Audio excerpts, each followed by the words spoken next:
Update देख रहे हैं आप। मैं हूं आपके साथ भावना त्रिपाठी। अयोध्या का राम मंदिर करोड़ों लोगों की आस्था का सबसे बड़ा केंद्र, लेकिन इसी राम मंदिर में चढ़ावे की चोरी ने पूरे देश को झकझोर कर रख दिया। अब इस हाई प्रोफाइल मामले की जांच अपने अंतिम दौर में पहुंच चुकी है। एसआईटी 15 जुलाई तक अपनी अंतिम रिपोर्ट शासन को सौंप सकती है। अब माना यह जा रहा है कि रिपोर्ट में सिर्फ गिरफ्तार आरोपियों की भूमिका ही नहीं, बल्कि ट्रस्ट पदाधिकारियों की जिम्मेदारी, सुरक्षा व्यवस्था की कमियां और साथ ही सिस्टम की खामियां भी उजागर हो सकती हैं। इसीलिए इस रिपोर्ट का इंतजार किया जा रहा है कि आरोपी हैं उन पर तो कार्रवाई होगी, यानी जिन्होंने सोच समझकर चोरी की उन पर तो कार्रवाई होगी, लेकिन लापरवाही जिसने बरती है उसे भी बख्शा नहीं जाएगा। अब जांच में कई नए पहलू सामने आए हैं। पुलिस को शक है कि आरोपियों की पहुंच सीसीटीवी कंट्रोल रूम तक थी, क्योंकि चोरी से जुड़ी कुछ ऐसे फुटेज डिलीट पाए गए हैं। अब सीसीटीवी में टिन्नू यादव, सुभाष श्रीवास्तव, अविनाश और मनीष कई बार घटनास्थल पर दिखाई दिए। ऐसे में रिमांड पर लेकर उनसे पूछताछ की भी तैयारी है कि आप कर क्या रहे थे वहां पर, क्या उन्हें चोरी की जानकारी थी और इस पूरे संगठित अपराध में उनकी क्या भूमिका थी। सिर्फ चोरी की जांच ही नहीं, अब पूरे सिस्टम की समीक्षा भी हो रही है। एसआईटी राम मंदिर की एसओपी और एमओयू की कमियों की भी जांच कर रही है कि अगर किसी ने ऐसा चाहा भी कि हम राम भक्तों की आस्था के साथ खिलवाड़ करें, तो आपका सिस्टम इतना मजबूत क्यों नहीं था कि आप उसे रोक पाए। सुरक्षा को पूरी तरह तकनीक आधारित बनाने की तैयारी है, यानी अब कोशिश ये की जा रही है कि भविष्य में ऐसा कुछ ना हो। एआई आधारित निगरानी, गणना कर्मचारियों की नई वेशभूषा, 3 स्तरीय चेकिंग सिस्टम और हुंडियों से बैंक तक चढ़ावे की हर प्रक्रिया को अब डिजिटल और ट्रैकिंग सिस्टम से जोड़ने जैसी सिफारिशें रिपोर्ट का हिस्सा बन सकती हैं। सोमवार को एसआईटी एक बार फिर अयोध्या पहुंचकर इस जांच को आगे बढ़ा सकती है। अब इसी बीच राम मंदिर निर्माण समिति के चेयरमैन नृपेंद्र मिश्रा ने चढ़ावे की चोरी को शर्म और कलंक बताया। उन्होंने साफ कहा कि ये सिर्फ अफसोस नहीं, बल्कि पूरे सिस्टम के लिए शर्मिंदगी का विषय है। भविष्य में ऐसी घटना दोबारा ना हो, इसके लिए व्यवस्था में बड़े सुधार बहुत जरूरी हैं। उधर श्री राम जन्मभूमि तीर्थ क्षेत्र ट्रस्ट ने भी बड़ा कदम उठाया। मंदिर प्रशासन को अधिक पारदर्शी और पेशेवर बनाने के लिए पहली बार सीईओ की नियुक्ति की प्रक्रिया अब तेज कर दी गई है। 3 सदस्यीय सर्च कमेटी चयन प्रक्रिया को तय करने वाली है। 22 जुलाई को होने वाली ट्रस्ट की बैठक में इसी बात पर चर्चा संभव है। सीईओ का चयन सिर्फ एक प्रशासनिक अनुभव नहीं होगा, यानी सिर्फ ऐसा नहीं कि आपके पास प्रशासनिक अनुभव है, आप अच्छे से समझते हैं प्रशासन की चीज़ों को, प्रबंधन को, तो आपको मौका नहीं मिलेगा। जो ज़रूरी चीज़ें हैं वो भी सुन लीजिए। ईमानदारी होनी चाहिए, नेतृत्व क्षमता अच्छी होनी चाहिए, धार्मिक आस्था तो सबसे महत्वपूर्ण है, बड़े संस्थानों के संचालन के अनुभव, बैकग्राउंड वेरिफिकेशन और इंटरव्यू जैसे करीब 10 प्रमुख मापदंडों के आधार पर किया जाएगा। तो सबसे बड़ा सवाल बना हुआ है, क्या राम मंदिर चढ़ावा चोरी सिर्फ कुछ कर्मचारियों की साजिश थी? इसी पर आज चर्चा करेंगे। हमारे खास मेहमान हमारे साथ जुड़ेंगे और उनसे बातचीत करेंगे, समझेंगे कि आखिर राम भक्तों की आस्था के साथ खिलवाड़ हुआ है तो कार्रवाई क्या होगी और कब होगी, और कौन है वो मास्टरमाइंड, ये तो जांच में सामने आ रहा है। चलिए, हमारे साथ खास मेहमान जुड़ गए, उनसे आपका परिचय करा देते हैं। अब थोड़ी देर बाद हमसे जुड़ेंगे और उनसे ये समझेंगे, उनसे उनका पक्ष जानेंगे, क्योंकि राम भक्तों की आस्था के साथ खिलवाड़ हुआ है। सीईओ का कार्यकाल 3 साल का होने वाला है और देखिए, पहली बार होगा जब सीईओ की नियुक्ति होगी। प्रदर्शन के आधार पर कार्यकाल बढ़ाया जाएगा, यानी पहले केवल 3 साल का मौका दिया जाएगा। आप बेहतर करते हैं तो आपको मौका मिलेगा। उम्मीदवार का सक्रिय हिंदू होना जरूरी है, 20 साल का अनुभव होना जरूरी है, यानी 20 साल का एक्सपीरियंस आपके पास होगा तभी आपको मौका मिलेगा। प्रशासन, फाइनेंस, आईटी और सुरक्षा का अनुभव होना चाहिए। हिंदू धार्मिक संस्थान के अनुभव वालों को वरीयता दी जाएगी, यानी प्रायोरिटी दी जाएगी। सीईओ का कार्यकाल 3 साल का होगा और देखिए, ये तमाम जो बदलाव किए जा रहे हैं ट्रस्ट में, इसीलिए किए जा रहे हैं ताकि पारदर्शिता बनी रहे। जो गलती पहले हुई वो अब दोबारा ना हो। उम्मीदवार का सक्रिय हिंदू होना जरूरी है और ये इस बात का जिक्र हम बार बार इसलिए भी कर रहे हैं और ट्रस्ट के नियमों में भी इस बार इसी कारण से खास तौर पर लागू किया जा रहा है, क्योंकि अगर व्यवस्था में ऐसे लोग होते जो राम भक्तों की आस्था के साथ खिलवाड़ नहीं करते, मन में राम के प्रति आस्था होती, तो इतनी बड़ी चोट भक्तों के विश्वास पर नहीं करते।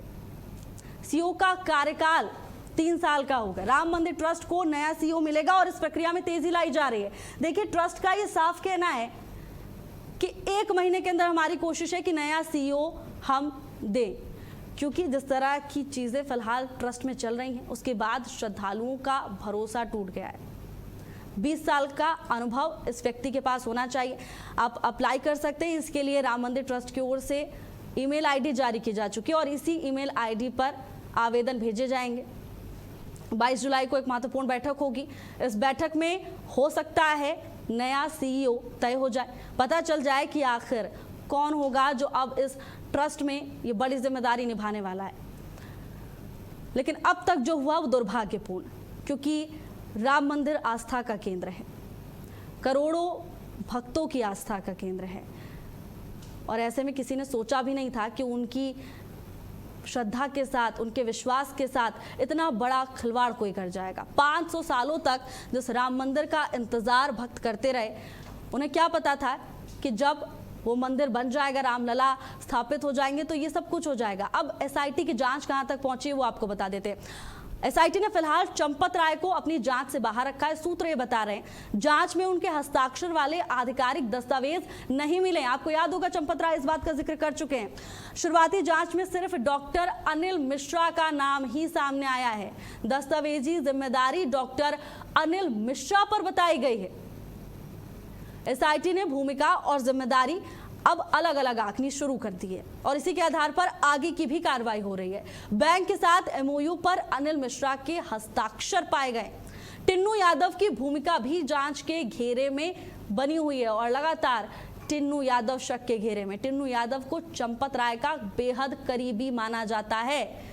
दान पेटियों की चाबियों को लेकर भी जांच जारी है कि आखिर किसके हवाले थी ये जिम्मेदारी। टॉप मैनेजमेंट की जवाबदेही पर फोकस हो सकता है। 15 जुलाई या उसके बाद रिपोर्ट सौंपे जाने की तैयारी की जा रही है। सूत्रों के हवाले से तमाम जानकारी आ रही है। अब सरकार को एसआईटी की रिपोर्ट का इंतजार है। एसआईटी ने फिलहाल चंपत राय को जांच से बाहर रखा है। अब बताया जा रहा है, सूत्र ये बता रहे हैं कि जांच में उनके हस्ताक्षर वाले आधिकारिक दस्तावेज मिले ही नहीं हैं और इस बात का जिक्र चंपत राय पहले कर चुके हैं। अपने एक बयान में उन्होंने कहा था कि मुझसे मेरे विभाग के फैसलों की जानकारी छुपाई गई, बिना उनके हस्ताक्षर के ही आगे की पूरी प्रक्रिया अमल में ला दी जाती है और चंपत राय को इस बात की भनक तक नहीं। इस बात का दावा कर चुके हैं चंपत राय और अब सूत्र भी यही बता रहे हैं कि एसआईटी की जांच में तमाम बड़े खुलासे हुए हैं। टिन्नू यादव पर शक की सुई टिकी हुई है शुरुआत से ही और लगातार उनकी भूमिका जांच के घेरे में। टिन्नू यादव को चंपत राय का करीबी माना जाता है।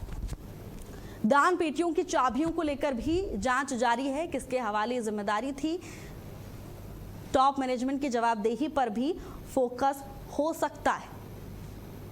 15 जुलाई या उसके बाद रिपोर्ट सौंपे जाने की तैयारी है। अभी इंतजार करना होगा और जब एसआईटी अपनी रिपोर्ट सौंपेगी उसके बाद और भी बड़े खुलासे हो सकते हैं। ये पता चलेगा कि कौन है मास्टरमाइंड इस पूरे मामले का, इस पूरी चोरी में साजिश करता आखिर कौन है, क्योंकि साथ देने वाले तो कई हैं। जिन्होंने साथ दिया उन पर भी कार्रवाई होगी और मास्टरमाइंड भी शिकंजे में आएगा। और चलिए, हमारे साथ खास पैनल जुड़ चुका है, उनसे आपका परिचय करा देते हैं। बीजेपी नेता आलोक वत्स जी हमारे साथ हैं। आलोक जी, बहुत स्वागत है आपका चर्चा में। सपा प्रवक्ता डॉक्टर पूजा मिश्रा जी हमारे साथ है। पूजा जी, आपका भी बहुत स्वागत। और साथ ही आचार्य आनंद वल्लभ गोस्वामी जी, राष्ट्रीय अध्यक्ष ब्राह्मण सेवा संघ, हमारे साथ जुड़ चुके हैं। एक बार फिर से सभी मेहमानों का बहुत स्वागत करती हूँ चर्चा में। आलोक जी, शुरुआत आपसे। करोड़ों भक्तों की आस्था का केंद्र राम मंदिर, ऐसी घटना धर्म पर चोट और आस्था पर चोट, धर्म का अपमान है ये।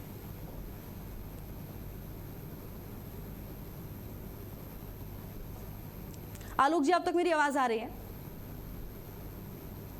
मिल रही है। आलोक जी, इतनी बड़ी घटना, धर्म और आस्था पर इतनी गहरी चोट। देखिए, इस हादसे ने हम लोगों को, खासकर सनातनियों को, पूरे विश्व में मुंह दिखाने लायक नहीं छोड़ा है।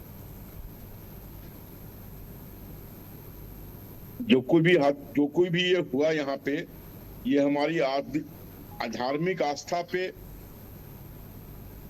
बहुत गहरी चोट लगी है। और जिन लोगों ने भी इस घृणित कार्य को किया है वो कहीं से बकसने लायक लोग नहीं। और ये सुनियोजित ढंग से मैडम त्रिपाठी बहुत दिनों से ये खेल चल रहा था। ऐसा नहीं है कि जो कुछ छोटे छोटे लोगों को पकड़ के अभी ले आए हैं जो एक्चुअल कलाकारी कर रहे थे फ्रंट पे, ये सिर्फ उनके तक सीमित नहीं।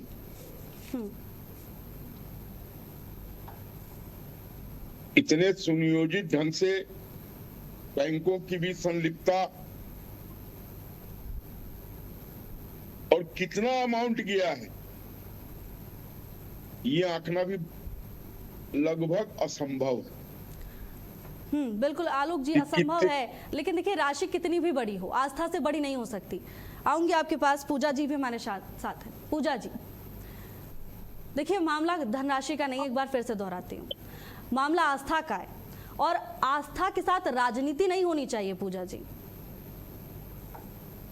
आपको नमस्कार, साथी प्रवक्ताओं को भी नमस्कार। ये बात आपने सही कही कि जो मामला समर्पण राशि का नहीं है, मामला इस बात का है कि जो आश्वास चढ़ाए गए, जो अगर किसी की समर्पण राशि 1 रुपए है और किसी की समर्पण राशि 1 करोड़ है, दोनों की समर्पण राशि ईश्वर के आगे समान है। और अगर दोनों की चोरी होती है तो भी समान है। ये नहीं कहा जा सकता कि जिसने 1 करोड़ समर्पण राशि दी है वो बड़ा है या छोटा है, क्योंकि हम भगवान श्री राम जी की दरबार की बात कर रहे हैं। आपने कहा इस पे राजनीति नहीं होनी चाहिए। ये बात समाजवादी पार्टी सदा से करते चली आई हुई है कि राजनीतिक मंचों पर धर्म को नहीं लाना चाहिए। पर परेशानी ये है कि ये भाजपा की प्रवृत्ति रही है कि वो लगातार भगवान श्री राम जी के नाम पर राजनीति करते रहे। अभी अगर समाजवादी पार्टी के राष्ट्रीय अध्यक्ष श्री अखिलेश यादव जी ने 7 जून 2026 को एक्स पर पोस्ट करके ये जो समर्पण राशि की चोरी है इस मामले को ना उठाया होता, ठीक है, आपने बिल्कुल ठीक कहा। आपने बिल्कुल ठीक कहा कि आप लगातार ये बात कहते हैं, लेकिन कहने में और करने में कुछ फर्क आपको नजर आ रहा है कि हम कह कुछ रहे हैं और कर कुछ रहे हैं? ऐसा नहीं लग रहा आपको?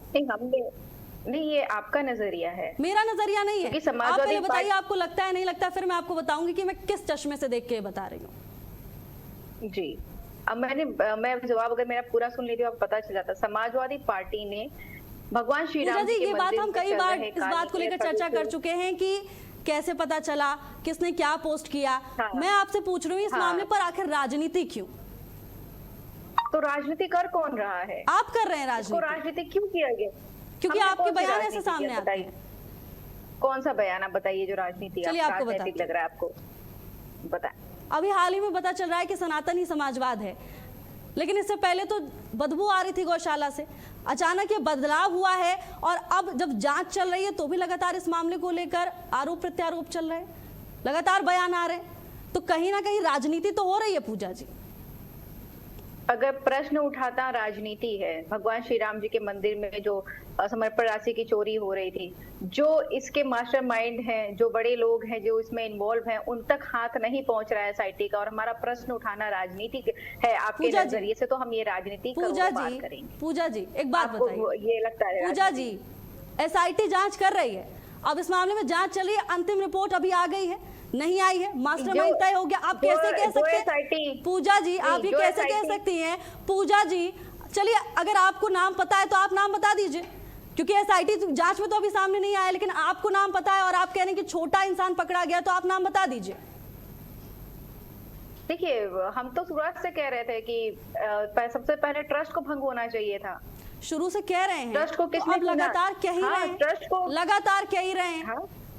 जांच का इंतजार क्यों नहीं हो रहा है? रिपोर्ट जांच में खुलासा जो होता है, जब एसआईटी जांच कर रही है, फैसला सामने आएगा, आरोपी सामने आएगा, इंतजार क्यों नहीं हो रहा? अगर आप 30 सेकंड लेकर के प्रश्न पूछ रही तो 30 सेकंड का जवाब भी ले लीजिए तो ज्यादा बेहतर। जवाब आप जब आपको पूरा समय दे रही हूँ, लेकिन जवाब होना चाहिए सवाल के संदर्भ में, बोलिए।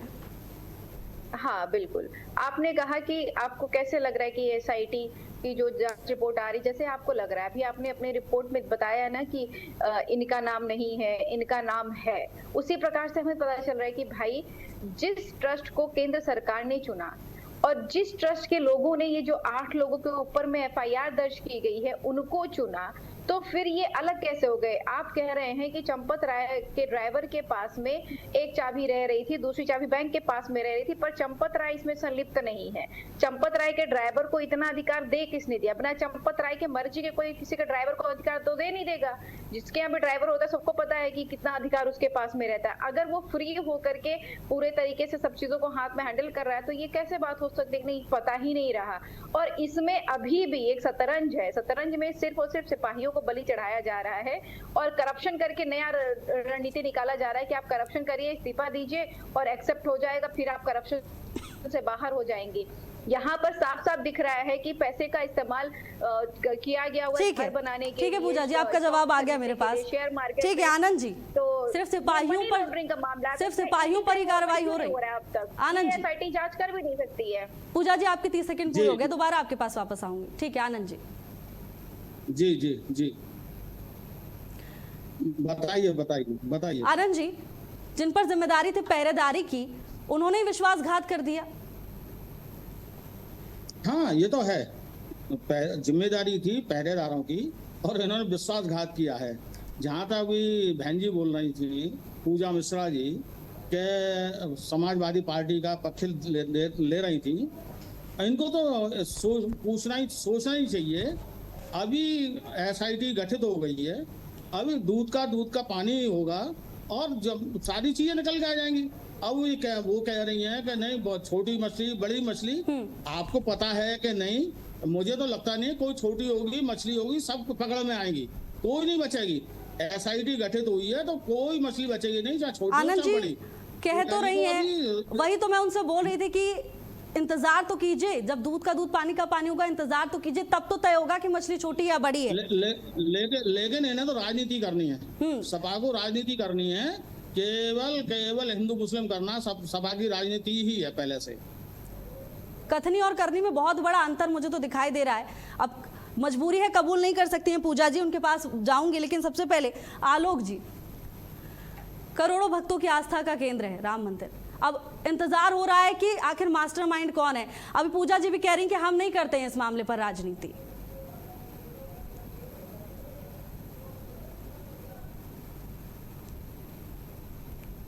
आलोक जी आपकी आवाज नहीं आ रही, एक बार अपने आप को अनम्यूट कीजिएगा। बहन पूजा अगर इस बात को उठा रही हैं तो गलत क्या है?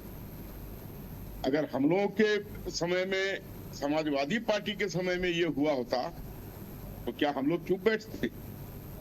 तो यानी सही बोल रही हैं पूजा जी, सही कर रही हैं। आपको नहीं लगता कि आस्था से बड़ी होती है? अगर वहां पे चोरी हुई है और उस चोरी के अंत तक जाकर असली कल्प्रेट्स को बाहर निकालने की बात हो रही है, आलोक जी, ये गलत है।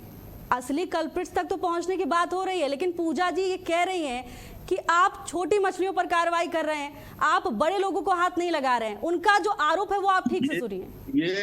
ये बात पूजा जी नहीं कह रही हैं, मैं माफी के साथ कहना चाहूंगा, ये पूरा देश कह रहा है। गांव-गांव तक इस बात की चर्चा है। और आपने देखा होगा भावना जी कि गैस सिलेंडर और प्याज के नाम पर सरकारें बदल दी जाती हैं, और ये तो बहुत बड़ा चीज है। जिस तरीके से हमारी भावनाओं पर चोट पड़ा है, हमें ये जानने का अधिकार है कि इसमें कौन से लोग संलिप्त थे, कौन से लोग इस पूरे अंजाम को शय दे रहे थे। और रही बात पूजा जी की पार्टी की, तो जो आचार्य जी ने कहा, मैं उससे सहमत हूं कि इनकी पार्टी हिंदू मुस्लिम तो बरसों से करती आ रही है। जातिवाद और धर्मवाद के नाम पर वोट लेकर बिहार में लालू यादव और उत्तर प्रदेश में मुलायम यादव, ये तो जग जाहिर है। और जब वो दरकता हुआ दिखाई दिया तो पीडीए बना लिया, तो फिर से सनातन पर वापस आ गए। लेकिन अगर ऑपोजिशन इस चोरी को उठाता है तो मैं नहीं समझता हूं कि गलत है। क्या हम भारतीय जनता पार्टी वाले लोग अगर समाजवादी पार्टी के समय में ये चोरी हुई होती तो सोए रहते? ठीक है, पूजा जी जवाब कर रहे होते। ठीक है आलोक जी, पूजा जी। इसलिए आलोक जी आपके पास वापस अभी लौटूंगी। जो है आपने कहा कि समाजवादी पार्टी के कथनी करनी में फर्क दिख रहा है, लेकिन मुझे लगता है कि भाजपा के माननीय मुख्यमंत्री जी योगी आदित्यनाथ, जो उत्तर प्रदेश के भी मुख्यमंत्री हैं और बाय डिफॉल्ट वो महंत भी हैं, तो जो है माननीय मुख्यमंत्री जी जब ये अयोध्या में समर्पण राशि चोरी का कांड होता है तो अलग अलग सभाओं में जाकर के क्या कर रहे होते हैं कि मंदिर का पैसा जाकर के जो है मस्जिदों में यूज हो रहा है, मतलब झूठ बोल रहे होते हैं कि आपको भी पता है कि मंदिर में चढ़ावा आने वाला कोई ऐसा प्रावधान ही नहीं है कि आप जो है मंदिर से आए हुए चढ़ावे का इस्तेमाल आप कहीं और कर सके। मंदिर में होगा, मंदिर का ट्रस्ट ही करेगा, चाहे कोई भी मंदिर हो। हम यहाँ पे जो है तमिलनाडु जैसी कोई स्टेटरी बॉडी नहीं है कि जहाँ पे सरकार के कंट्रोल में हो। अगर समाजवादी पार्टी कर रही होती है, कोई भी कर, तो भाजपा सरकार भी चाहे वो भी नहीं कर सकती है, इसलिए चोरी करना पड़ गया ना, वरना IPC की 406 धारा लग जाती। तो माननीय मुख्यमंत्री जी के लिए गोस्वामी तुलसीदास जी ने लिखा हुआ था, झूठा ही लेना झूठा ही देना, झूठा ही भोजन झूठ चबेना। तो ये लगातार अकाउंटेबिलिटी लेने के बजाय में ये जो कार्रवाई चल रही है उस पे कार्य करने के बजाय माननीय मुख्यमंत्री जा करके अलग अलग मंचों से झूठ बोल रहे हैं। उनको नहीं पता कि एक पाप को छुपाने के लिए जो आप कई पाप करते चले जा रहे हैं, ये भगवान श्री राम जी भी देख रहे हैं, तभी ये जो पाप निकल करके आया। क्योंकि माननीय मुख्यमंत्री जी ने सदन में खड़े होकर के शंकराचार्य जी को कालनेमी कहा था। माननीय मुख्यमंत्री जी ने बटुकों की शिखा खिंचवाई थी, साधुओं के ऊपर में बूटों से मरवाया था और आज तक उनके ऊपर में FIR नहीं दर्ज हुआ।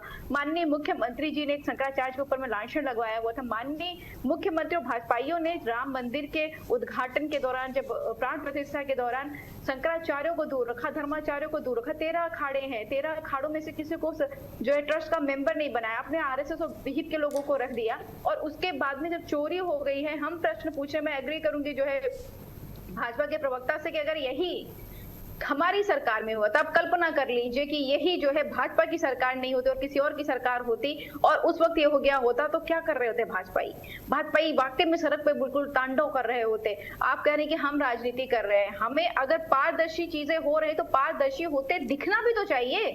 आपके मुंह से कह देने से पारदर्शी नहीं हो जाती है। पूजा जी, मैंने अपने मुंह से कहा है कुछ, अगर मैंने अपने मुंह से कुछ कहा है तो उसके पीछे कारण मैंने आपको बताया है। मैं आपकी बात नहीं कर रही हूँ, आप don't take it personally, I am talking about government. सरकार की बात कर रही हूँ। सरकार कहती है या SIT कहती है कि पारदर्शी तरीके से चीजें हो रही, तो पारदर्शी दिखनी चाहिए ना।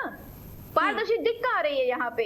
वहीं पर ट्रस्ट के लोग जो है अपना ट्रस्ट ही बोलती है, SIT गठित हो, ट्रस्ट ही बोलते हैं इनके ऊपर में FIR दर्ज हो, ट्रस्ट ही कहते हैं इतने लोग जो है रेजिग्नेशन देखें, ट्रस्ट ही कहते हैं कि हम एक्सेप्ट कर रहे हैं, ट्रस्ट ही कह रही है कि हम अंतरिम जो है अपॉइंट कर रहे हैं। सब कुछ तो वही लोग कर रहे हैं ना। तो यहाँ पे पारदर्शिता है कहाँ पे?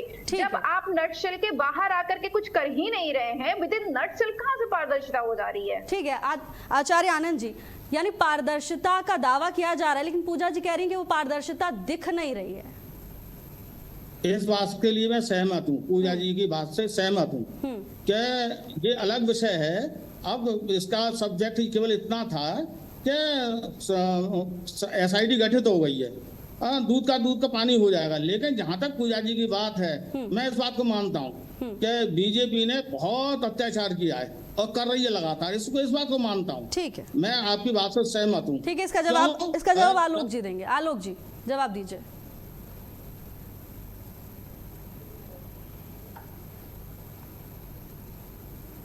आलोक जी, अपने चीज है भावना जी, वो डेमोक्रेटिक ढंग से हो रही है। ऐसा नहीं है कि हम किसी चोर को पकड़ के उसको गोली मार सकें। अब SIT का गठन हुआ है मुख्यमंत्री के द्वारा, उसकी जांच रिपोर्ट आ रही है सामने में। बहुत सी चीजों को अनेक कारणों से गोपनीय अभी रखा जाना होता है, तो वो चीजें अभी गोपनीय हैं, क्योंकि अगर उनको सार्वजनिक कर दिया तो बड़ी मछलियों को उस जाल से निकलने की कवायद होने लगेगी उनकी। तो थोड़ा सा धैर्य रखें। SIT की जांच से बहुत कुछ बाहर आएगा और बड़ी सख्त तरीके से उसकी जांच हो रही है। जो भी कड़ी से कड़ी जुड़ेगी, बड़े से बड़े आका का नाम आएगा, तो उनको योगी जी के राज में, नरेंद्र मोदी जी के राज में बख्शा नहीं जाएगा। लेकिन चोरी तो हुई है, इस बात का भरोसा गड़बड़ी हुई है, कैसे दिलाएंगे? इस बात का भरोसा क्योंकि हम लोकतांत्रिक लोग हैं, लोकतांत्रिक प्रक्रिया से यहाँ चीजें चलती हैं, उतना धैर्य तो रखना होगा। अगर सारी चीजों को पहले दिन से सार्वजनिक कर देते तो छोटे चूहे पकड़े जाते, बड़े चूहे बाहर निकलते। तो इसलिए बहुत सी चीजों में गोपनीयता बरतनी पड़ती है और उसके बाद आप थोड़ा सा धैर्य रखें।